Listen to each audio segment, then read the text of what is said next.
Absolutely disgusting. Unbelievable. You know, guys, I know Oberland Arms. You don't judge them by what you see at the far end of that table over there. This is a German AR manufacturer. They actually make a top quality product. My good friend Danielle Valkyrie, you've seen her on the channel. We actually did a video with Danielle talking about her Oberland Arms build. It's really unfortunate that we can't get these in the United States because Europeans who want an AR-15, it seems like they go to Oberland Arms, high-end German ARs, pretty reasonably priced as far as European ARs go. Matthias with Oberland Arms, he's the owner of the company. We just met and got to chat a little bit before the video started. Tell everyone, our primarily American audience, about the company, please. I'm Matthias Heinig, owner and founder of Oberland Arms. The company was founded in 1998, so we now it's 27 years in business, and we are the oldest manufacturer of AR-15 style rifles in Europe. So we started that before anybody else was doing that. So we did this before H&K. What made you want to do AR-15? You just woke up one day and said, we're going to make AR-15s. Not exactly. I think 9/11 was the reason for that, because before that we were the importer for DPMS and Armalite and Rock River Arms. And then Twin Towers crashed, and then the US government decided no longer to export AR-15 parts. And so we were forced let it go or starting our own production. And this was the reason why we started with production of AR-15 style parts and rifles in Germany. Yeah, we were forced to. And this was in the next SHOT Show after 9/11. We brought to the US our first set of uppers and lower receivers made in Germany, and Mark Westrom from Armalite was not really amused when he saw that.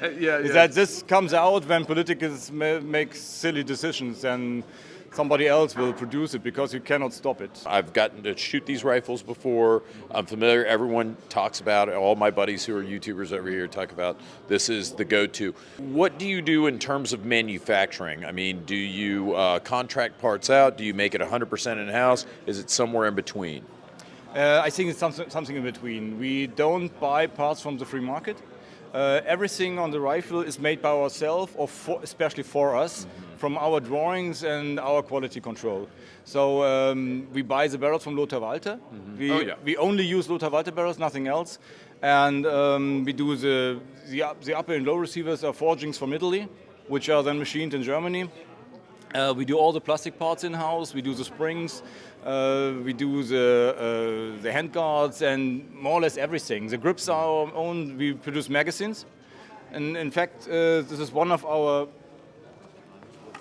main things, that we do very high quality magazines. We have 10-round magazines, which are a little bit special. Maybe there's something for the California guys from you. Because we have, because of the European law, 10-round magazines. Right. And we have a long 10-round magazine, it's the same, like,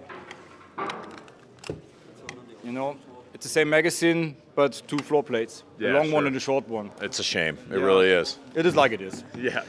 Related to that, I would like to know what your most popular AR-15 configuration is, because I can tell you what it is in the US, but I want to hear what it is for you guys.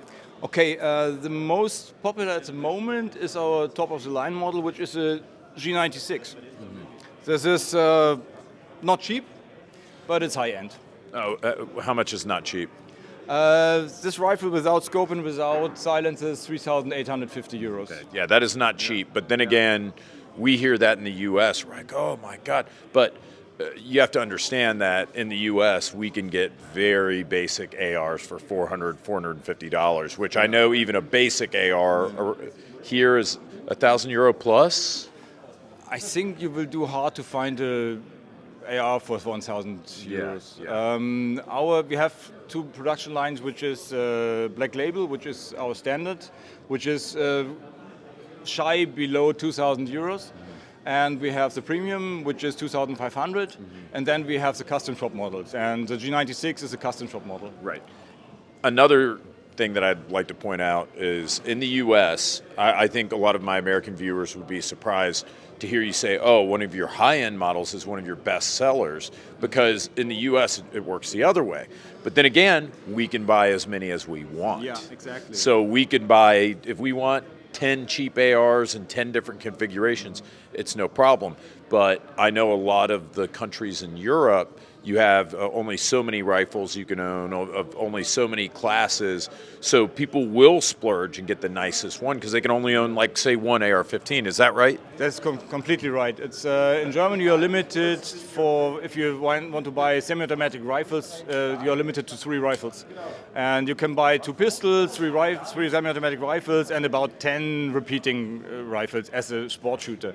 If you're doing a lot of competition, you can level up.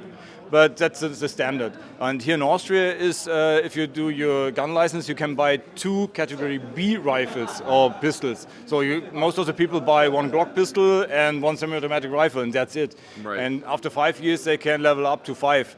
But of course, then they're by quality. Right, yeah, sure. And why wouldn't you if you can only own a limited amount? Now, Yeah. I know that you guys are also getting into 3D printing. You've got a new 3D printed suppressor that you want to talk about. Before we get to that, the best European rifle that is not an AR-15 is what? It's funny because I just had it with a friend of mine. For me, not a rifle, but it's a pistol actually. The most sexy non-Oberland Arms thing is SP5K, the PDV. Oh, okay. Yeah, that's funny because, I like those a lot. Yeah, I'm always like, it takes a second. PDV.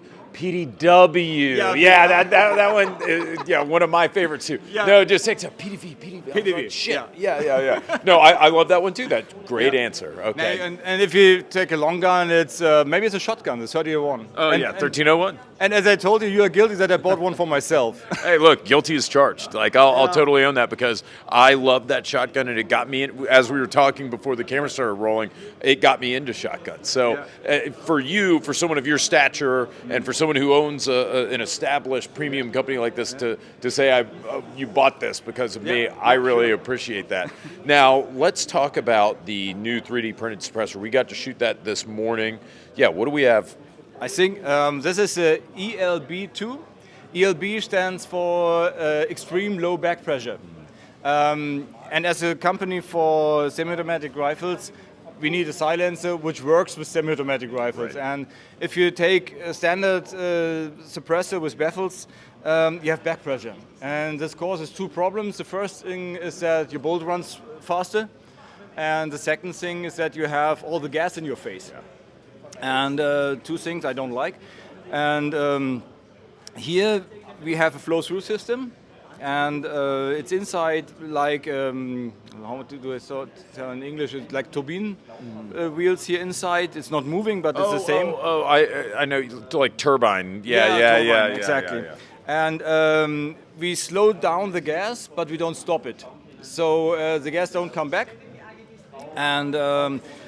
Sound suppression is okay. It's between 24 dB, something like that, and you have no back pressure at all. Right. So it's extremely comfortable to shoot, and the guns stay clean as possible with suppressor, and you can shoot it all day long without having gas in your face, and this is really, really nice. Additive manufacturing, 3D printed. This is 3D printed titanium.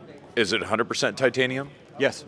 Are you worried about heat erosion at all with this, especially on an AR? Well, I can tell you that this is a prototype, and this now has about 6,000 rounds through it, and it still works. Mm-hmm.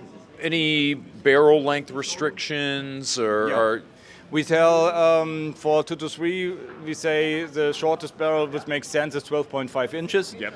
And for 308, it should not be below 16 inch. Yeah.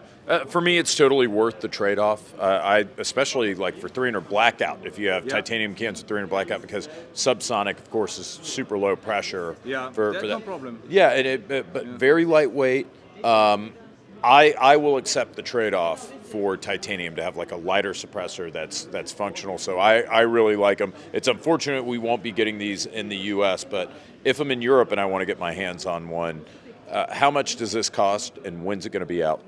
This is already out, and it's 1,050 euros. And it comes together with a muzzle device for it. We thread it on, you can see here. And the left turn thread on the muzzle device, and the turbine is in the opposite direction. So if you shoot it, It's not going to untwist. It's like a jet effect, so it gets more tight. Right. It will never get loose. And one thing I really wanted to have is don't want to have moving parts on it. Right. And so it's as simple as it can be. Yeah. No, that's wonderful. I Yeah. mean, I like simple myself. And the whole part is below 300 grams. So you have no problems with shifting point of impact and things like that. It's very nice. Accuracy is even better with suppressor. And it's so comfortable. This is my personal gun, by the way. I shoot it all the time with suppressor. I never use it without. How many models are you running of your suppressor? Do you just have the one in like 223, or are you doing like a 30 cal? Are you doing different lengths, or do you just have one right now? At the moment, we only have one. The opening is 8.5 millimeters, so you can use on a 308 and on the 5.56. Okay, so a nice do-it-all can. Yeah. And, for you guys, ironically, you can only own so many guns, but I mean, silencers are no problem for you, right? If you have a hunter license, you can buy as many as you like. Son of a bitch, you know? Yeah, but it is, you win some, you lose some. Well, All the time. thank you so much for speaking with us. Finally, we met each other. Yeah, no, it's an honor. Again, all my friends that are in this space over here in Europe, they talk about how great your stuff is. So thank you for taking the time. You're very busy. There's a bunch of people who want to talk to you. So thank you for speaking with us. Guys, thank you for watching. Stay tuned. We're bringing you more from Action Days.